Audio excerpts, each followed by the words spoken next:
I knew the air was poisoned the second I walked into the break room and saw the banana bread untouched. That's how you knew morale at Solvex was terminal when even free carbs couldn't save it.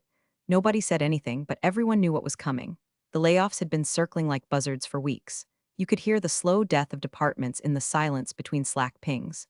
Cubicles turned graveyard. Coffee machines unplugged. Vending machines started taking cash again, like it knew nobody had a 401k left to tap. I'd survived 3 previous bloodbaths, and each time I was rewarded with a little more workload, a little less sleep, and a fresh new intern I had to train like a feral cat whisperer. They never kept the interns, or the COOs. I outlived all 3. The last one called me the soul of Solvex in an all hands, and asked me how Outlook worked 5 minutes later. I smiled and fixed it while mentally filing his compliments under corporate eulogies. I was Barbara, senior ops lead, 15 years of duct taping other people's bad decisions and calling it optimization. I knew where the bodies were buried because I alphabetized the death certificates. And you know what? I didn't complain. Not out loud. Not when they froze raises due to inflation and paid our CEO a resilience bonus. Not when they took away overtime but kept the mandatory weekend rollouts. Not even when they gave my title to a 27-year-old MBA with a podcast about biohacking peak productivity and a whiteboard that said Tuesdays are for vision. I played along, quietly, like a ghost that kept the pipes from rattling too loud, like wallpaper in a panic room. And speaking of quiet ghosts, 90% of you are listening to this like you're haunting my hallway too, silently nodding from behind your screens, but haven't hit subscribe or liked a single damn thing. That one little click, it's what keeps my team from going full HR PowerPoint mode. Help us stay petty. Hit the button. Now, where were we right? It happened on a Wednesday. Because of course it did. All corporate betrayals are midweek, so they can pretend Friday never heard about it. I opened Outlook at 7:54 a.m. and saw the subject line. Solvex organizational realignment notification enclosed. I didn't even have to open the email. I just closed my eyes and whispered, so it's me this time. It wasn't sadness. Not really. It was like watching a train derail in slow motion and realizing you were the one who laid the tracks a decade ago, blindfolded, unpaid, and still somehow blamed for the crash. The email was short. No thank you for your service. No severance. Just a line about streamlining core functions and eliminating redundancies. I was the redundancy. Imagine that. The woman who wrote the damn procedures manual for this place, and I was now officially extra. The kicker? My boss didn't even call. Not a Slack. Not a hey, can we chat? Just that cold slab of corporate meat in my inbox. I sat there for 10 minutes, staring at my screen like maybe it would apologize. It didn't. I closed the laptop. Then I opened a bottle of ginger ale I'd been saving in my desk drawer since Q4 last year.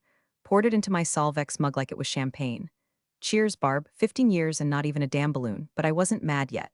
Not really. Not until the second email came, because see, Solvex couldn't just fire me and move on. That would have been too clean, too dignified. No, I needed one last kick on my way out. The email was from HR. The subject line? Unemployment claim contested timecard inconsistencies. I opened it, read it twice. My hands didn't shake, my jaw didn't clench. I just sat there and let the words wash over me like lukewarm bathwater in a moldy tub. According to Solvex, I had been overpaid during idle operational periods and may have committed passive time theft. Passive time theft. They said I'd stolen time by not doing enough work during low-volume months. Like it was my fault their CEO spent $3 million on a CRM no one could log into. Like I didn't work unpaid weekends, fix other people's broken spreadsheets, stay late to run end-of-month reports because Todd and finance forgot. They were coming for my unemployment, after firing me without warning. After 15 years of cleaning their messes, that was the moment I stopped being a ghost. That was the moment I remembered the ledger. The first time I heard the phrase passive time theft, I thought it was a typo, like maybe they meant pensive and someone in HR just got excited using their word of the day calendar. But no, I read the email again, word for word. Cold as a church pew and twice as hollow. Dear Barbara, per your recent separation, please be advised that Solvex Systems will be contesting your unemployment eligibility based on identified irregularities in your productivity logs and timecard records, which may indicate passive time theft during several prior quarters. Regards, People Operations. People Operations. Not even human resources anymore. I guess human had too many legal implications. I read it 5 times. Each read got colder. Not angrier, colder. Like someone slowly turning down the temperature on your bath until you realize you've been sitting in ice. This wasn't just some petty checkbox they were clicking to save a few dollars. This was deliberate. This was character assassination with a PDF attachment. Passive time theft. That meant what? That I worked too quietly? That I didn't slap a GIF on every Slack message? That I didn't micromanage other people's incompetence loudly enough? I scrolled down. It attached a spreadsheet of my own hours, cherry-picked, manipulated, Half the weeks they flagged were after-hours support weeks where I'd been running late-night database cleanups or fixing Ops Hub errors that didn't get logged in the Jira system because their CTO wanted to streamline visibility. They were building a case against me. I leaned back and stared at the ceiling. 15 years, no write-ups, no warnings, glowing annual reviews, hell. I wrote half the templates for those, and now? Now I was some kind of ghost thief tiptoeing through their balance sheet, allegedly stealing time by being too efficient. You'd think betrayal would burn hot, but it didn't. It sat heavy, like wet wool, disgusting, clingy, familiar. I had a voicemail from my old colleague Lanny. "Hey Barb, I just got let go too. They said budget cuts, but then posted my job on LinkedIn an hour later under a different title. Hope you're okay?" I wasn't. But I would be. Because while HR thought they were sending a warning shot, what they really did was crack open a vault I'd been quietly building since the day Solvex pulled that little stunt in 2012, back when they reclassified all salaried ops staff as project-based consultants without changing the pay. That was the first time I realized this company didn't make mistakes. They made decisions.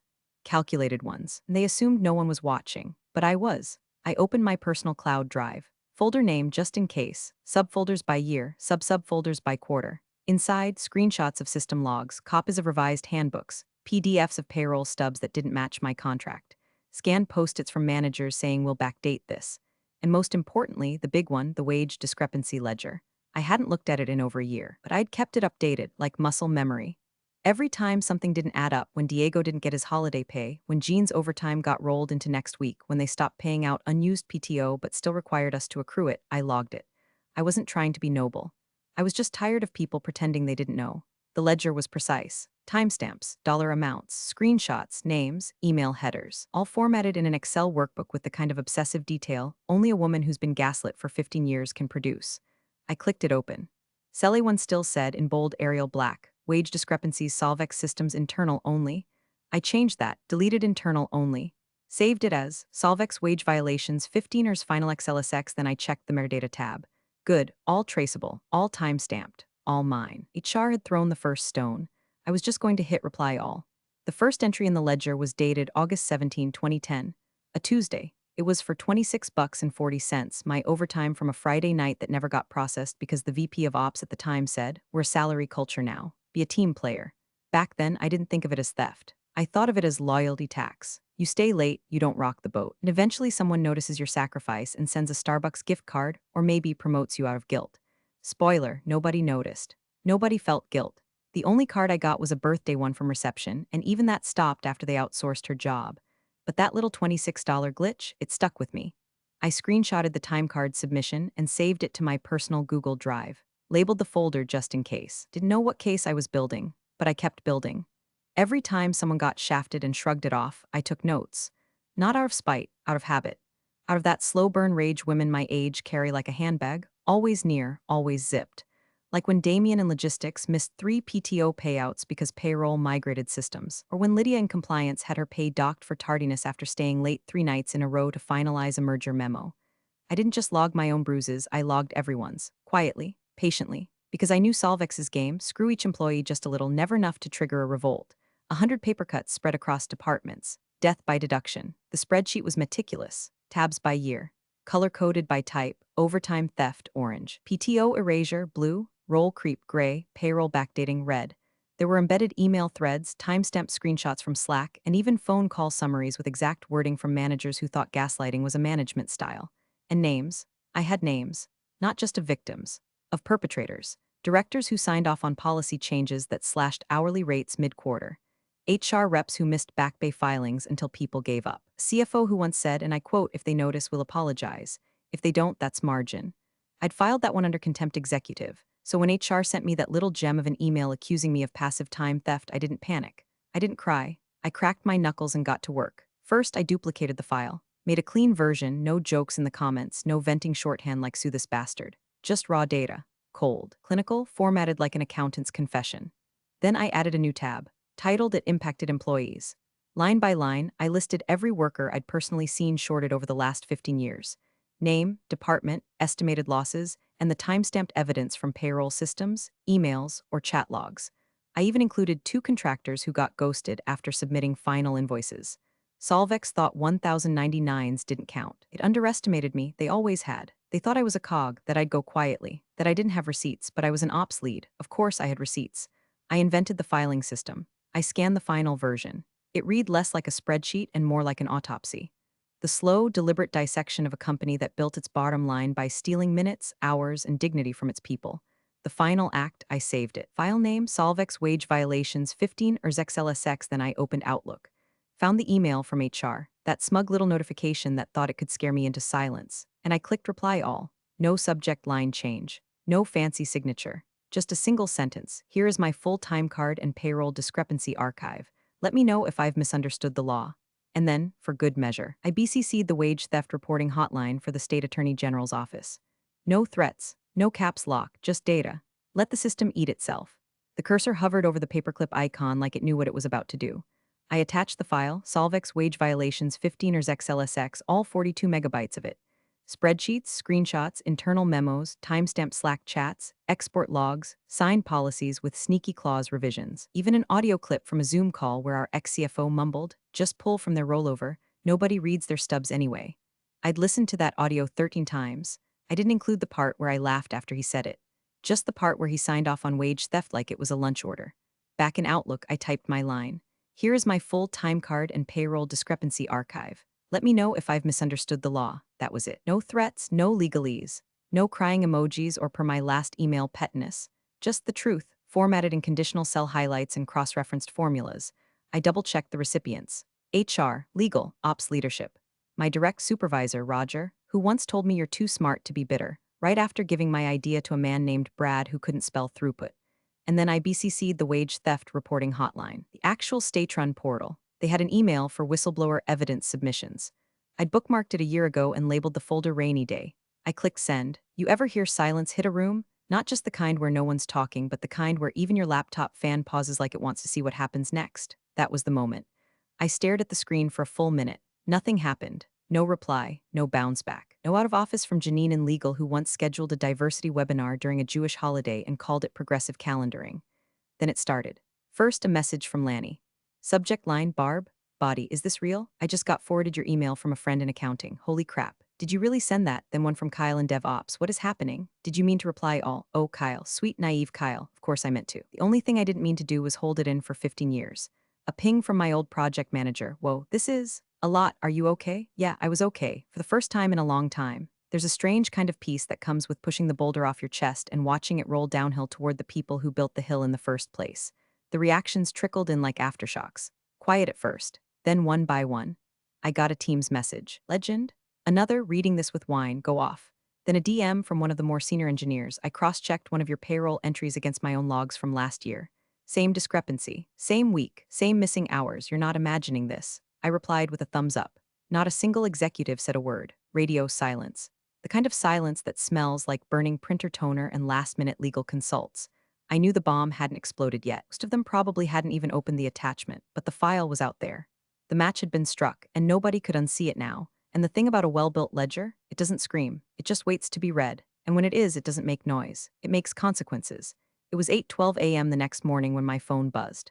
I was sitting on my couch in yesterday's sweats, sipping reheated coffee and half watching the morning news while my cat, Beatrix, made war on a paper towel roll like it owed her rent. I wasn't expecting anything. I figured I'd spend the next week getting passive-aggressively unfollowed on LinkedIn while Solvex quietly deleted my name from the internal wiki. Then Outlook lit up.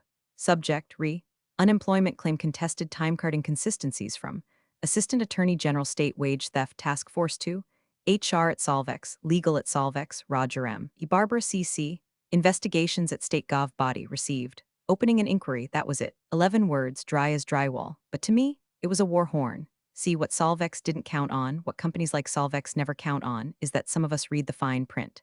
Some of us remember when the state updated its labor enforcement program in 2019. Some of us bookmarked the hotline. Some of us don't just know where the bodies are buried. We printed the blueprints and saved them as PDFs. I stared at the email in disbelief for a second, then I laughed, just once, sharp, loud enough that Beatrix bolted under the couch. The first reaction came from an old coworker. WTF did you just do? Then another, Barb, I think you might have just started a fire. Oh, sweethearts, the fire started years ago. I just opened a window. Word spread fast, Slack screenshots, forwarded threads. By 9:00 a.m., I was told someone printed out the email and passed it around the break room like it was a subpoena, which, in hindsight, it kind of was. At 9:13, someone from IT messaged me. The head of legal saw the preview on his phone, stood up and knocked his chair over. I am not exaggerating, it's still sideways. At 9:21, I got a message from an ex-director I hadn't heard from in 3 years. Holy hell, Barbara. Respect. And at 9:27, an anonymous Gmail address forwarded me a screenshot from inside Solvex's leadership Slack. It was a frantic message chain titled #crisis response, started by legal. Messages were flying. One exec wrote, "Is this real? Did she actually send this to the AG?" Another added, "What's the exposure if this gets media traction?" The best part, one message read, "Should we contact her?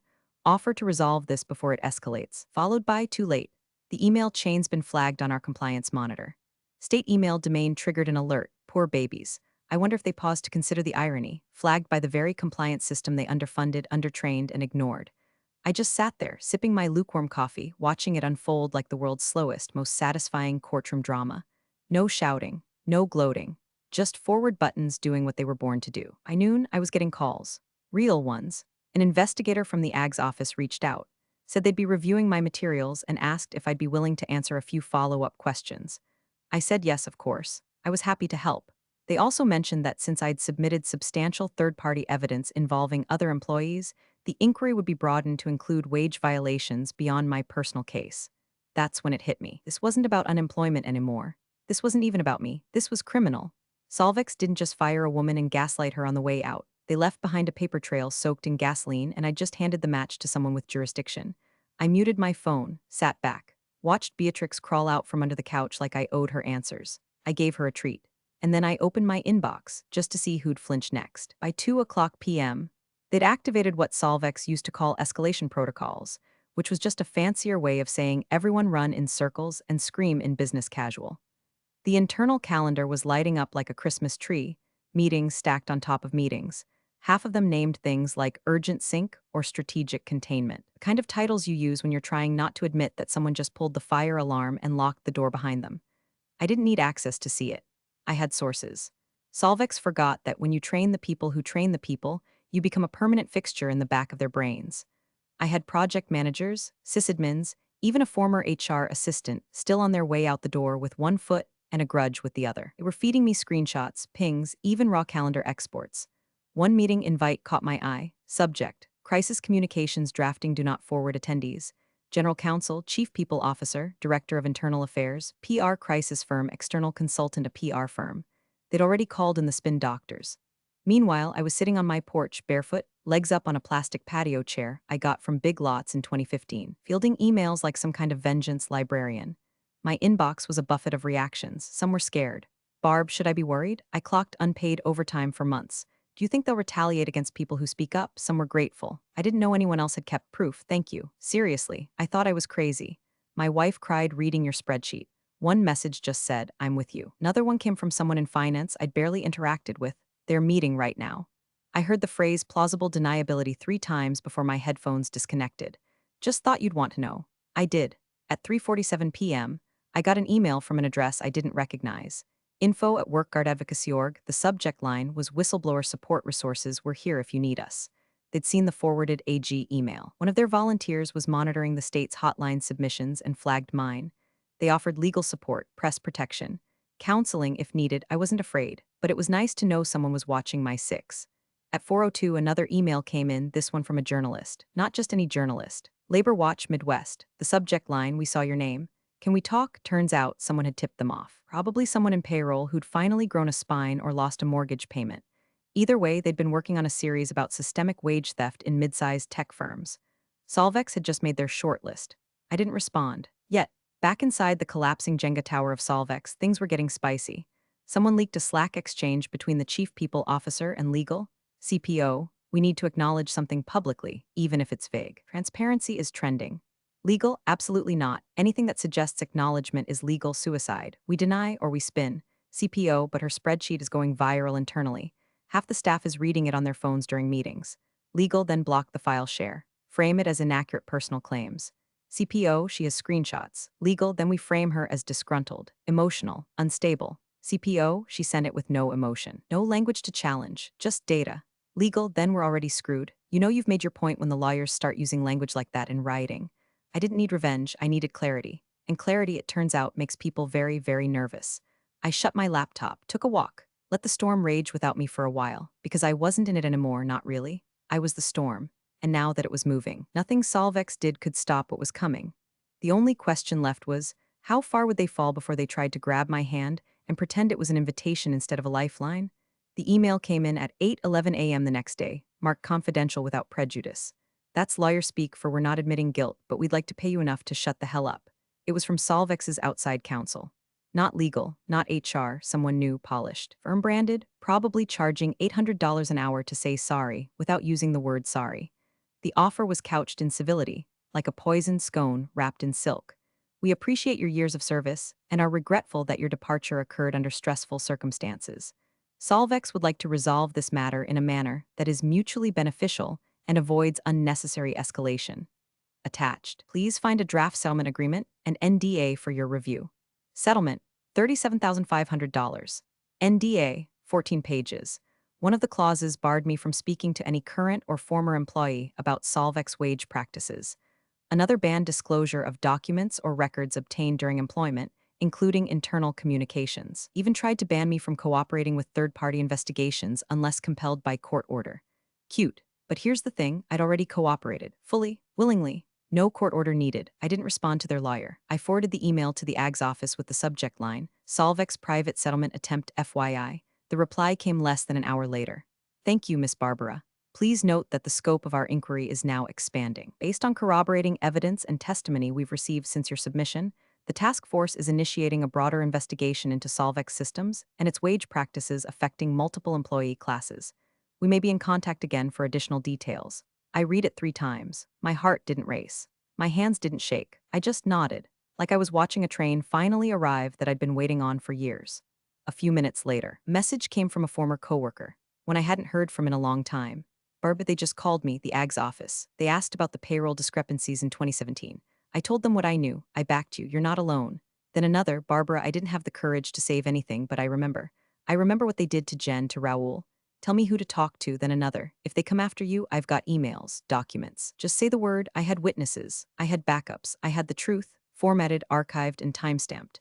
But most importantly, I had momentum. Solvex tried to put out a wildfire with a check stub, and now they were trying to pretend they hadn't already burned down their own credibility. Their offer wasn't about me. It was about plugging a leak in a dam already fractured at every seam. Because here's the reality they couldn't spreadsheet their way out of. You don't get to play petty when your pettiness just triggered a state-level audit. You don't get to lie about time theft and then beg the timekeeper to pretend she never saw the books. And you sure as hell don't get to offer hush money to the woman who built the ledgers, color-coded the rot, and knew exactly who signed off on it every quarter. They underestimated me. They thought I wanted revenge. What I wanted was truth, with footnotes. And now that the investigation was public, Solvex couldn't bury it behind HR policy and pastel PowerPoint slides. They were in it now, neck deep. Every executive who smirked through a payroll realignment, every manager who called unpaid work passion, every CFO who decided PTO was non-essential overhead was going to feel the audit crawl up their spine like a cold hand with a badge.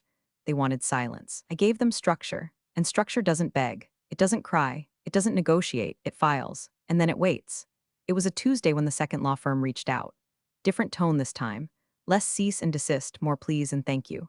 The email came directly from Solvex's board counsel, White Shoe, Old Money, the kind of firm that doesn't show up unless the insurance carrier is sweating and the private equity boys are pacing. Subject line read, exploratory conversation regarding remediation pathways. In other words, we're screwed. Please help. They asked if I'd be open to participating in a confidential advisory review to help them assess systemic vulnerabilities and demonstrate good faith cooperation with regulatory authorities. That's corporate lingo for, we need the fox to fix the henhouse before the health inspector shows up with a warrant. I didn't respond immediately. I brewed a fresh pot of coffee, sat on my porch, watched the leaves twitch in the breeze, because when the people who fired you call you to clean up their mess, you don't rush, you write terms. 3 days later, I responded through my own counsel. Term 1, anonymous restitution for every employee affected by wage violations over the past 10 years, not just the high-profile roles, not just the loud ones, the warehouse staff, the night shift analysts, interns who never knew they were exploited. Full back pay with interest, deposited discreetly, quietly, but fully. Term 2, a signed admission of corporate misconduct submitted directly to the State Attorney General's office, not a press release, not a vague "we've learned from our mistakes" blog post. A signed document, sealed and notarized, acknowledging wage theft occurred, on company letterhead, with board signatures. Term 3, my reinstatement. Not to senior ops lead. That seat's cursed and cheap and long since burned. I wanted a new title, a new position, one they couldn't spin or sideline or rename in the next restructure. Compliance Oversight Liaison Independent Status Direct Reporting Line to the Attorney General's Task Force. Full audit privileges. No managerial oversight. Remote. Permanent. I sent the list. No fluff. No smiley faces. No room for interpretation. For 2 days. Silence, then a meeting invite. Video call. No cameras off. Every board member present. All of them in suits, even the ones calling in from home. One had the audacity to sip from a Hash Boss Life mug. Another smiled like I was the girl he didn't notice in high school suddenly wearing heels and holding his GPA in a shredder. Their lead counsel spoke first. "We appreciate your directness, Barbara. The board has reviewed your terms. I waited. We're prepared to accept them. With minor adjustments regarding timeframes, I didn't speak." He cleared his throat. "We will execute restitution payments in 3 waves within 90 days. The admission letter has been drafted and will be signed pending final AG language approval. And your role, well, we've drafted a formal offer." He smiled like a man handing over a hostage. "Congratulations, Compliance Oversight Liaison." I nodded. "Good," I said. "I'll need access to the legacy payroll system immediately." Someone on the call flinched. They had no choice. They couldn't hide the rod anymore. Not from regulators. Not from employees. Not from the file I'd already turned over to the AG, the whistleblower NGO, and 3 journalists I still hadn't called back. I wasn't just a former employee with a grudge. I was the one person who could untangle the knots they'd spent 15 years tying around other people's paychecks. And now I had power. Not in a title, in leverage, in receipts, in control. I watched their faces as I reviewed the draft offer. Some tried to smile. Some didn't bother because they knew they weren't hiring me. They were submitting. And I wasn't coming back to fix things. I was coming back to audit everything they still thought was hidden. Because you don't get to bury the truth when the gravekeeper keeps the receipts. The company-wide Zoom was scheduled for 10 o'clock a.m. sharp. Mandatory attendance. The invite didn't say why, just marked company realignment update, which everyone knew was PR code for brace for another steaming plate of corporate casserole. You could practically hear the collective groan ripple through the employee calendar sync. But this wasn't a layoff call. This was something else entirely. At 9:59, nearly 400 faces filled the grid. Cameras off, mics muted. Silent avatars blinking with that same exhausted tension you see in hospital waiting rooms and HR training videos. Everyone had heard rumors, some of them ridiculous, that legal was being gutted, that the AG had subpoenaed internal Slack threads, that someone from payroll cried during a compliance dry run. Then the CEO joined. Live. Jacket, tie, serious face. My fellow employee's face. You know the one. Same one he used when the office flood ruined a server room because he refused to approve a maintenance budget. "Good morning, everyone," he began, voice strained like someone who'd spent the last 2 nights sleeping in a guest room filled with legal printouts and a marriage teetering on the brink. He cleared his throat. "Today, I want to speak to you all candidly about a new chapter in our company's journey, one rooted in accountability." Ah, there it is. Behind him, in a tiny Zoom window, sat a woman from the state ag's office. No background blur, no smile, just a steady presence watching. The CEO continued. "After thorough internal review and in collaboration with state authorities, we are introducing a newly created role within our structure. One that ensures every employee, past and present, receives the oversight they deserve." My camera turned on. No filter. No smirk, just a gray blazer. Hair pulled back, no makeup. No jewelry, I didn't need theatrics, I was the consequence. He looked straight into the camera as he said it. "Please welcome Barbara Blake, our new Compliance Oversight Liaison. She will have autonomous authority across all departments, full audit access, and will report directly to both the board and External Oversight Council." The chat exploded. "Wait, Barbara? She's back. Is this real?" Holy SHT, but I didn't look at chat. I didn't look at the CEO. I opened the payroll system window, the legacy one, the one with the patches only 3 people on Earth knew how to navigate. They'd given me admin credentials before the call. I didn't ask permission. The system lagged, of course it did, but finally loaded. One checkbox. Label, enable ongoing audit triggers status, inactive. I hovered for a second, just long enough for the silence to thicken, and I clicked it. Heavy check mark audit trigger enabled. The CEO's face didn't change. But the chat slowed. You could feel it, the weight of it, the shift.